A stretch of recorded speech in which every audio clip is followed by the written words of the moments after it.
سب سے بڑی جو برائی ہے وہ فحاشی ہے۔ ہم اپنی خواتین کو کہہ نہیں سکتے کہ یہ تم نے کس طرح کے کپڑے پہنے ہوئے ہیں۔ ہم اپنی خواتین سے یہ نہیں کہہ سکتے تم کیا سارا دن جو ہے وہ ڈرامے اور فلمیں دیکھتی رہتی ہو، ہم نہیں کہہ سکتے۔ اور ہمارے 10 سال اور 8 سال کے بیٹے سے لے کے اور بیٹی سے لے کے جو 30 سال تک ہمارے بچے ہیں، وہ آزادی کے ساتھ موبائل کو استعمال کر رہے ہیں۔ ہم جانتے ہیں کہ موبائل میں کیا ہے، اور یہ موبائل معاشرے کو کیا دے رہا ہے، اس نے لوگوں کو فوائد کتنے دیے اور نقصان کتنے دیے، ہم نے کبھی اس پہ غور ہی نہیں کیا۔ تو اس کا مطلب کیا ہے کہ ہم ان برائیوں کو اپنی عادت بنا چکے ہیں۔ ہم نے منع نہیں کیا، ہمارے معاشرے میں برائی پھیلتی چلی گئی۔ اور یہ بڑا، اگر ہم اس کو نہیں روکتے تو پھر ایک وقت آئے گا، اللہ تعالیٰ معاف فرمائے، ہم کتنی بڑی بڑی مصیبتوں میں پھنس جائیں گے۔ پھر اسی طرح ہمارے معاشرے میں رشوت ہے، وہ ہمارے ہاں ایک عادت بن چکی ہے۔ اور پھر ہمارے معاشرے میں سود ہے، وہ ہماری عادت بن چکی ہے۔ ہم نے سمجھا کہ یہ مسجد کے اندر جو لوگ جمعہ پڑھانے والے ہیں یا نماز پڑھانے والے ہیں یا علماء ہیں، یہ صرف ان کا کام ہے کہ تقریریں کر دینا اور لوگوں کو نیکی کا حکم دینا اور برائی سے منع کرنا، یہ ہمارا کام نہیں ہے۔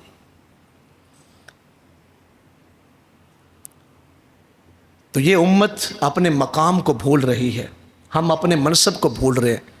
کبھی آپ کوئی گٹر وغیرہ کا منہ کھلا ہو، اگر آپ اس کے قریب سے گزریں تو آپ کو گند کی جو ہے وہ بو محسوس ہوتی ہے اور آپ اپنے ناک کو ڈھانپتے ہیں۔ لیکن وہ لوگ جو گٹر وغیرہ کی صفائی کرتے ہیں، وہ اس کے اندر داخل ہوئے ہوتے ہیں اور انہوں نے منہ کے اوپر وہ کپڑا نہیں چڑھایا ہوتا۔ کبھی دیکھا ہے آپ نے؟ تو کیا ان کو بو نہیں آ رہی؟ ان کو اس لیے نہیں آ رہی کہ وہ اس میں رچ بس گئے ہیں۔ جیسے کسی زمانے میں ایک مثال مشہور تھی کہ وہ کوئی خاتون کسی ایسی محلے میں جا کے وہ اس کی شادی ہوئی جہاں چمڑا جو ہے وہ دھویا جاتا تھا، جیسے ہمارے ہاں یہاں لیدر کا کاروبار ہے، تو جو لیدر کی فیکٹریاں وغیرہ ہیں، آپ ان کے قریب سے گزریں تو ان کی ایک سمیل انسان کو محسوس ہوتی ہے۔ تو شروع میں تو اس کو سمیل محسوس ہوئی، تو کچھ عرصے بعد اس نے کہا میرے آنے سے جو ہے سمیل ختم ہو گئی ہے۔ حالانکہ سمیل ختم نہیں تھی ہوئی، بلکہ وہ اس کی عادت بن چکی تھی۔ یا لیدر کی فیکٹریوں میں جو لوگ کام کرتے ہیں، ان کو اس کی سمیل محسوس نہیں ہوتی، کوئی نیا آدمی داخل ہو جائے تو اسے اچھی خاصی محسوس ہوتی ہے۔ اسی طرح جو برائیاں ہیں، ہم اس کے عادی بن گئے ہیں اور ہمیں وہ برائی نہیں لگتی۔ ہم ان برائیوں کو کر رہے ہیں لیکن ہم دلی طور پہ مطمئن ہیں۔ لیکن یہ ایک بات ذہن میں رکھیں، کفار کا کام ہے برائی پھیلانا، اہل ایمان کا کام ہے برائی کو مٹانا۔ اگر آپ ناراض نہ ہوں، آپ میں سے کتنے لوگ ہیں جو برائی پھیلا رہے ہیں اور برائی کو مٹا رہے ہیں؟ ہمارے ملک میں اگر 100% آبادی ہے تو اس میں سے 95% ہم برائی کو پھیلا رہے ہیں۔ موبائل کے ذریعے سے گانے جو ہے وہ شیئر ہو رہے ہیں، فلمیں جو ہیں وہ ایک دوسرے کو بھیجی جا رہی ہیں، اور مختلف قسم کی نازیبا تصویریں۔ اب تو وہ ہماری سرکاری سطح پر یہ چیزیں ہوتی ہیں، تصویریں شیئر کرنا اور ویڈیو شیئر کرنا اور معاشرے میں بے حیائی اور فحاشی کو فروغ دینا، یہ ہمارا سرکاری سطح پہ ایسا ہو رہا ہے۔ اور باقی جو 5% ہم لوگ ہیں، ہم اس برائی کو روکنے کی کوشش نہیں کر رہے۔ حالانکہ اس امت کا منصب کیا ہے؟ تأمرون بالمعروف، کہ یہ نیکی کو پھیلائے گی، وتنہون عن المنکر، اور برائی کو روکے گی۔ ایک تو ہم نے اس چیز کا خیال رکھنا ہے کہ ہم معاشرے میں نیکی کو پھیلائیں گے، یہ ہمیں حکم ہے، یہ اس امت کی خصوصیت ہے اور یہ امت کا منصب ہے کہ یہ امت کبھی بھی برائی کو اپنے معاشرے میں پھیلنے نہیں دے گی۔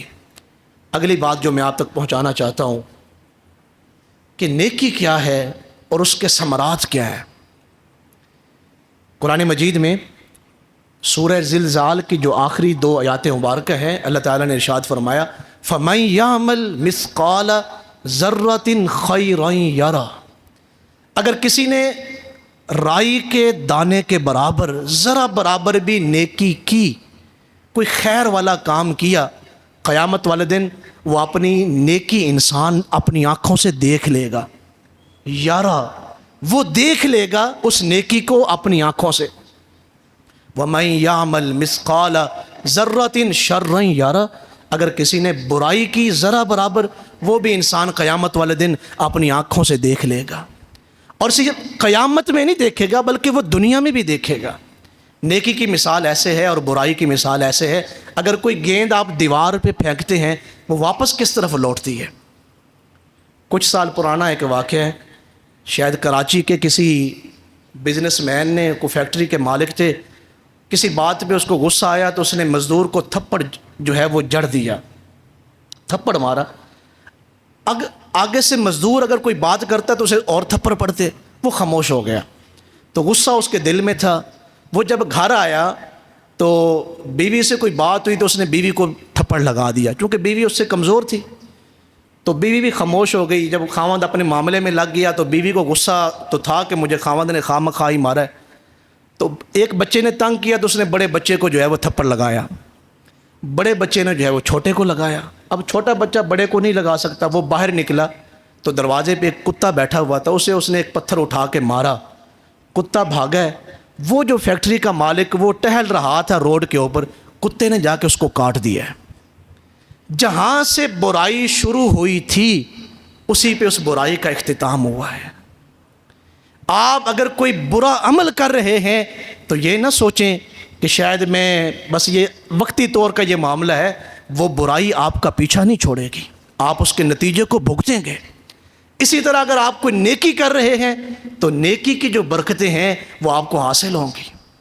اور جو میں نے قرآن مجید کی ابھی آیت مبارکہ پڑھی، من جاء بالحسنہ، اگر آپ ایک نیکی کرتے ہیں فَلَهُ عَشْرُ أَمْثَالِهَا، اس کا ایک نیکی کا جو بدلہ ہے وہ کم از کم سب سے تھوڑا جو اللہ کے ہاں بدلہ ہے وہ 10 نیکیوں کے برابر ہے۔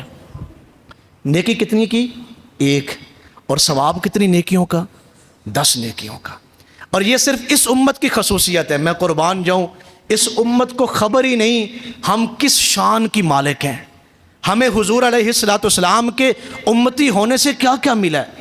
باقی جو امتیں تھیں اگر ایک نیکی کر رہی ہیں تو ایک نیکی کا ثواب مل رہا ہے، لیکن اس امت کا جو اجر ہے، اس کا جو خاصہ ہے، یہ امت ایک نیکی کرتی ہے، اللہ اس کے نامہ اعمال میں تھوڑا اجر بھی لکھے تو 10 نیکیوں کا، اگر اللہ زیادہ لکھے تو 700 نیکیوں کا اللہ اجر عطا فرماتے ہیں۔ آپ سن کے حیران ہوں گے، یہ جو امت کی خصوصیت ہے یہ معراج کی رات اللہ نے حضور کو عطا فرمائی کہ آپ کی امت ایک عمل کرے، ہم اس کے بدلے میں کم از کم جو ہے وہ 10 نیکیوں کا ثواب اسے عطا فرمائیں گے۔ نمازیں ہمارے اوپر کتنی فرض تھیں جی؟ ہم نے تو شروع سے کہا کہ اللہ کرے 5 ہی ہوں، ہمارے اوپر نمازیں 5 فرض نہیں ہوئیں، 50 فرض ہوئی ہیں۔ یہ تو حضرت موسیٰ نے راستے میں ہمارے آقا کریم صلی اللہ علیہ وسلم سے فرمایا کہ میری امت 3 نہیں پڑھتی، آپ کی امت نے کہاں 5 پڑھنی ہیں، اس لیے ہم پہلے ہی کہہ رہے ہیں کہ نمازیں 5 ہی فرض ہیں، نمازیں 50 فرض ہیں۔ اس لیے اللہ نے فرمایا تھا کہ محبوب ہم اپنا لکھا نہیں مٹا رہے، ہم نے 50 لکھی ہیں، آپ اپنی امت سے کہہ دیں وہ 5 فرش پر پڑھیں، ہم اس کا ثواب جو ہے وہ 50 نمازوں کا لکھیں گے۔ یہ جو خاص اس امت کا خاصہ ہے نا، یہ شب معراج اس امت کو حاصل ہوا ہے۔ امت ایک نیکی کرے، کم از کم جو ثواب ہے اس کا کم از کم، زیادہ جو ہے وہ 700 گنا ہے، کم از کم 10 نیکیوں کا ثواب اللہ اسے عطا فرماتا ہے، ایک نیک عمل کا۔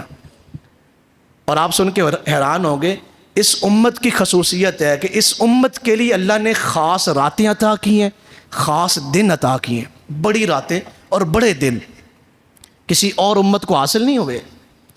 اس امت کو لیلۃ القدر کی رات حاصل ہوئی جو 83 سال کی عبادت ہے۔ اس دور کے پچھلی امت کے ایک فرد نے 83 سال جو ہے وہ جہاد کیا ہے اللہ کے راستے میں، دن کو رات کو شب بیداری بھی کی ہے، دن کو روزہ بھی رکھا ہے اور جہاد بھی کیا ہے۔ جو ان کو 83 سالوں کے بعد حاصل ہو رہا ہے حضور کے صدقے سے اس امت کو ایک رات میں حاصل ہو رہا ہے۔ یوم عرفہ کا دن اللہ نے اس امت کو عطا کیا، جمعۃ المبارک کا دن اللہ نے اس امت کو عطا کیا، عیدین کے دن اللہ نے اس امت کو عطا کیے، اور ذی الحج جو آنے والا مہینہ ہے اس کے جو پہلے دن 10 دن ہیں اللہ نے یہ 10 دن اس امت کو عطا کیے۔ یہ فضیلتیں کسی اور امت کو حاصل نہیں ہیں۔ پچھلی امتوں کی عمریں 1,000 سال 900 سال تک تھیں، اس امت کی میکسیمم جو عمریں ہیں وہ 60 برس ہیں۔ ہمارے آقا کریم صلی اللہ علیہ وسلم کی جو عمر شریف کی اوسط شرح ہے وہ 60 برس ہے۔ 63 سالہ مبارک عمر میں ہمارے آقا کریم صلی اللہ علیہ وسلم نے ظاہری وصال فرمایا۔ 60 سال اس امت کی عمریں ہیں، لیکن قیامت والے دن 1000 سال گزارنے والوں کی نیکیاں کم پڑ جائیں گی، 60 سال گزارنے والوں کی نیکیاں ان سے زیادہ وزنی ہوں گی۔ کس لیے؟ اس لیے کہ یہ امت محمدیہ میں سے ہے۔ تو نیکی کی برکت کیا ہے؟ من جاء بالحسنۃ فلہ عشر امثالہا۔ آپ ایک نیکی کریں، ہم اس کے بدلے میں آپ کو 10 نیکیاں عطا فرمائیں گے۔ اور پھر کیا فرمایا؟ ومن جاء بالسیئۃ، اگر تم میں سے کوئی شخص برائی کرتا ہے فلا یجزی الا مثلہا، اس کا جو ہم گناہ لکھتے ہیں وہ اس برائی کے برابر میں لکھتے ہیں۔ یہ نہیں کہ ایک گناہ کیا ہے تو 10 گناہ لکھے جائیں۔ یہ اس امت کے لیے ایک خاص اس امت کی عظمت ہے کہ جو آپ گناہ کر رہے ہیں اتنا ہی آپ کے نامہ اعمال میں گناہ لکھا جا رہا ہے۔